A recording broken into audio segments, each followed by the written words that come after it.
السلام عليكم أصحابتي kusoo dhawaada channelkiina Amisha Kitchen maanta waxaan idin wadaa vlog ma sha Allah xaflad qalin jebin oo baay'ee ka soo qayb gala soo dhawaada siraadan waxbarashada qaybta kaliya ku ekaada laftirkeedana dhulkii shaqada ama deegaankii shaqada ama xaaladda shaqada ee waddanka shaqo badan ay kaga baahan tahay hambalyo difacadkeeyaad ay ka soo qalin jebiso kulliyad u gaar ah cilmiga ilkaha haddana waxaa masraxa looga wacay baay'adii macaan xabiibteyda qaalideeda quruxdeeda maayo wax walbo she's my dhiiga ma garteen maima congratulations hambalyo mabruuk malaayiin jeer farxad reen dadaalkaaga waa gaartay anigana guushaada kugu garab istaagaynaa maasha Allah waxay noo ahayd maalin weyn cilmiga baratay ilaahay kugu anfaco dalkeedii dadkeedii diinteedaba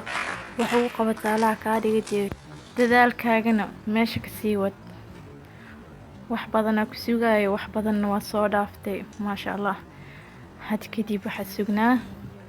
waa farxad ka weyn farxadan iyo guul ka badan insha Allah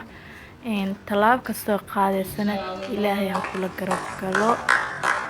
maasha Allah maasha Allah maasha Allah maasha Allah soo dhawaada waraysigii waxa waa maalin aad ugu weyn muddo badan aan sugeynay aad baan u faraxsanahay waxay ugu qaadatay inaan halkan soo gaaro muddo 5 sano ah maantana dadaalkii mirihiisa ka mar dhalnay runtii dentistryga ama dentalka marka laga hadlo dalkeena Soomaaliya ma ahan wax oo kuliyad hore ay jirtay ama jaamacadaha laga dhigayay aniga markayga hore waxa dhiganayay medicineka sanadkayga labaad oo soo bedeshtay dentalka awal waan jeclaa muddo markaan galay jaamacadda maysan jirin dalka kamaysan jirin jaamacad bixisa kuliyadan ama facultygan sida awgeed markii la keenay ayaan ku soo biiray markii doolay runtii markii koowaad dadka aad bay igu leeyahay jireen waxay ilaahay adigoo doctoraysa dhan oo caafimaad medicine baranayo maxaa dentalka doonto hadda ilka iyo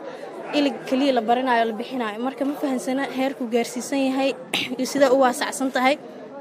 mar walba bil walba imaata ama aan qaadayo waalidkayga xitaamkii waxa la leeyahay doctoraysa dhan ahayd haddana waxa waa iliga baranay u socotaa goosa hal goose marka sheekada kuma koobna goos kaliya inta la bixiyo waa cudurada afka ku dhaca ilaa iyo mas'uuliyadda gaarsiisan marka wallahi waa maadaama ku dhabar adeego heerkan aan maanta soo gaaray aad baan u faraxsanahay